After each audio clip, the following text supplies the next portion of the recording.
महाराष्ट्र में नवंबर में चुनाव होगा। चुनाव के साथ ही ये अब दोनों महाअघाड़ी और महायुति दोनों में गठबंधन के सीटें को लेकर खींचातानी शुरू हो गई। लेकिन हम आज महायुति मतलब जो कि अजीत पवार और बीजेपी और शिंदे साहब का गुट है उसके ऊपर बात नहीं करेंगे, क्योंकि सबसे ज़्यादा चर्चा का विषय महाराष्ट्र में अगर कोई रहता है हमेशा तो शिवसेना उद्धव ठाकरे जी जो हैं वो। अब वो क्यों रहते हैं? क्योंकि जब वो बीजेपी के साथ 2019 में चुनाव लड़े थे तो उस समय उन्होंने उनकी गठबंधन ने बीजेपी और शिवसेना गठबंधन ने जीत हासिल की थी। लेकिन सरकार बनाने के समय वो महाअघाड़ी बनाए और उनके बाद सीएम पद बन गए। लेकिन अब जब 2024 में चुनाव हो रहा है तो उद्धव ठाकरे उसी चीज को लेकर अब उनकी पार्टी के लोग या वो ये तो पार्टी के जैसे उनके नेता हैं शिवसेना के, वो ऐसा बोल रहे हैं कि हमारा चाहे वो संजय राउत हो चाहे उनके विधान सभा में नेता हैं, वो बोल रहे हैं कि एक बार और उद्धव ठाकरे को महाराष्ट्र का सीएम बनाना चाहिए। लेकिन मैं पहले भी इस पे वीडियो बनाया तो मैं बता चुका हूं कि कांग्रेस इस पे जवाब नहीं दे रही थी। फिर उसके बाद कांग्रेस ने बोला कि लेडी कोई मुख्यमंत्री को बनाया जाएगा। उसमें मेरे ख्याल से उमा गायकवाड़ नाम है उनका, करेक्ट कीजिएगा मेरे को, उनका नाम आ गया है।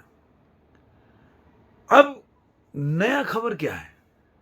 आपको ये खबर मिल गया कि वो शरद पवार जी से मिले बगैर वो वहाँ गए, दिल्ली गए, वहाँ पे राहुल गांधी से मिले, सोनिया गांधी से मिले, उद्धव ठाकरे और सबसे मिल के आए, लेकिन जो वो चाहते थे वो हुआ नहीं।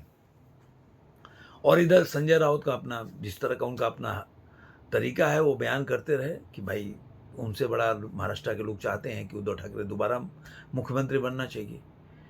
लेकिन अब जब चुनाव का ऐलान होने वाला है उसके बाद अब 288 सीट है, तो अब ये हुआ कि भाई जो सीट जो मतलब जो पार्टी जितना सीट ज़्यादा निकालेगी उसी का व्यक्ति जो है मुख्यमंत्री होगा। अब इस पे उद्धव ठाकरे का जो बयान आया वो बोले कि भाई ये तो पीठ में छुरा भोगने वाली बात होगी, क्योंकि अगर ये बीजेपी के साथ हमारा यही था कि हम जो जीतेगा वो ज़्यादा जो जिस पार्टी को ज़्यादा सीट मिलेगी वही मुख्यमंत्री बनेगा, जिसकी वजह से एक दूसरे को बीजेपी हमेशा हराने का प्रयास करती थी। शिवसेना के जो एमएलए हैं या कैंडिडेट है जिसकी वजह से उनका सीट ज़्यादा हो जाता, वो उसके बाद मुख्यमंत्री के लिए दावा करते थे। इससे एक बात तो क्लियर हो गया कि जो वो बोल रहे थे कि तय हुआ था पहले कि 2.5 साल का मुख्यमंत्री का हम लोगों में तय हुआ था, वो कहीं ना कहीं इस बात से लगता है कि गलत साबित होता दिख रहा है। दूसरा, इसके बाद जो कांग्रेस के नेता हैं जो प्रदेश अध्यक्ष हैं थोराट, बाला साहब थोराट, उन्होंने बोला कि नहीं, अब जो जो महाराष्ट्र का सीएम होगा वो कांग्रेस पार्टी का होगा। इसमें शरद पवार चुप है, वो बोल रहे हैं कि नहीं चुनाव के बाद होगा। तो सब मिला जुला के आप देखेंगे तो आपको लगेगा कि उद्धव ठाकरे जिस वजह से ये छोड़कर आए थे बीजेपी के साथ गठबंधन, वो कहीं ना कहीं उनको अब घाटे का सौदा हो रहा है। क्यों? क्योंकि अब देखिए, जब से 2024 के चुनाव का नतीजा आया तब से सबसे कम स्ट्राइक रेट है वो महाअघाड़ी की बात कर रहा हूं, उसमें शिवसेना उद्धव गुट का है, क्योंकि 23 सीट पे लड़े और सिर्फ 9 सीट जीते। और लेकिन सबसे ज्यादा अच्छा जो स्ट्राइक रेट है वो कांग्रेस का और एनसीपी का। एनसीपी 1 नंबर पे, कांग्रेस 2 नंबर पे है। लेकिन सीट की संख्या में देखा जाए तो कांग्रेस जो है 1 से 13 पे गई, तो दोनों का बहुत अच्छा है, काफी अच्छे सीट जीते, जिसकी वजह से उनके हौसले भी बुलंद हैं। और जाहिर सी बात है, अगर आप जीते हो चुनाव में, पहले वाले चुनाव में अघाड़ी में जो गठबंधन है उसमें सबसे ज्यादा सीट लेके आए हो, तो क्या मतलब है कि आप जो व्यक्ति सबसे कम सीट लेके आया है, जिसका स्ट्राइक रेट कम है, उसके सामने उसके प्रस्ताव पे आप सीटों का बंटवारा करोगे? पॉसिबल नहीं है। तो अब जो 288 सीटों का बंटवारा होगा वो एक देखने वाली बात होगी।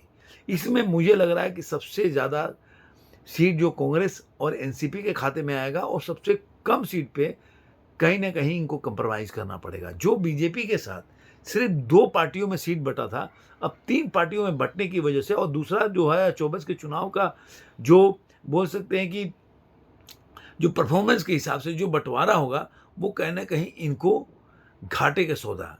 तो अब कहने का मतलब है कि अगर यही करना था, तो फिर उद्धव ठाकरे को आने से अघाड़ी में फ़ायदा क्या होगा? एक तो जो लोग जो कट्टर हिंदुत्व के पुरोधा माने जाते थे, कहीं न कहीं शिवसेना के जो शिव सैनिक हैं, और उसी मुद्दे पर शिंदे साहब हैं, उन्होंने थोड़ा कि भाई हिंदुत्व के मुद्दे पे कहीं न कहीं शिवसेना कंप्रोमाइज़ कर रही है, और जो ग्राउंड लेवल पे जो उनके कार्यकर्ता हैं, शिव सैनिक हैं, वो नाराज़ हो रहे हैं, क्योंकि वो ज़िंदगी भर बाला साहब के जो आइडियोलॉजी है उनके हिसाब से चले हैं, अब वो उनके इतर नहीं जाना चाहते हैं। वो कोई सेकुलर का परिभाषा नहीं पढ़ना चाहते। तो वो हिंदुत्व के लोग बार-बार, जो कट्टर हिंदुत्व के मुद्दे पर शिव सैनिक चलते हैं, उनको बार-बार बोल रहे हैं कि भाई हम वो कांग्रेस और जो एनसीपी है उनके पीछ पे नहीं जा सकते। इसके लिए वो गठबंधन पार्टी टूट गया, दोनों अलग-अलग हो गए। तो अब जो आपने उसमें भी देखा होगा, जो महाराष्ट्रियन जो वोट है, जो जनता का या वोटर्स का, वो 4% केवल शिवसेना को मिला है, जो उद्धव गुट का है 14% के करीब शिवसेना को, शिंदे साहब को मिला है। तो वहाँ भी कहीं न कहीं शिंदे साहब बढ़त दिखाते हुए दिख रहे हैं, और उनका जो स्ट्राइक रेट है, वो भी उद्धव ठाकरे के शिवसेना से बहुत ज़्यादा है। उनको 15 सीट मिला था, जिसमें 60 जीते, मतलब आप सोचिए आधा सीट वो जीत गए। तो कहीं न कहीं वो आपको देखने को मिलेगा कि उनका 50% का स्ट्राइक रेट है, और उद्धव ठाकरे का स्ट्राइक रेट जो बहुत कम है, आपको 40 के आसपास मिलेगा। तो इस वजह से आपको ये देखने को मिलेगा, एक तो अपनी आइडियोलॉजी से कहीं न कहीं वो इतर जाते हुए दिख रहे हैं, और जिसकी वजह से उनके कोर वोटर नाराज़ हुए होंगे, तभी उनको 4% वोट दिया। बाकी वोट जो कांग्रेस और एनसीपी का, वो उनको ट्रांसफ़र हुआ। तो ये एनसीपी और कांग्रेस भी इस बात को समझ रही है, तो इस वजह से उनको इस चुनाव में, जो आने वाला असेंबली चुनाव में, सबसे कम कैंडिडेट मिलेंगे, कम कम सीट मिलेंगे उनको कैंडिडेट खड़ा करने का, लड़ने का। तो मुझे लग रहा है कि आने वाले दिनों में या तो कोई बहुत बड़ा कुछ होने वो होगा, या चुनाव के बाद कुछ बड़ा होगा। क्योंकि जिस वजह से उद्धव ठाकरे छोड़ के गए बीजेपी, अगर वो भी अगर अघाड़ी में उनको नहीं मिला, तो कब तक वहाँ पे बने रहेंगे, ये देखने वाली बात होगी। आपको ये वीडियो कैसा लगा ज़रूर कमेंट बॉक्स में बताइएगा। फिर मिलेंगे ऐसे ही किसी वीडियो में। आज के अंत में इतना ही।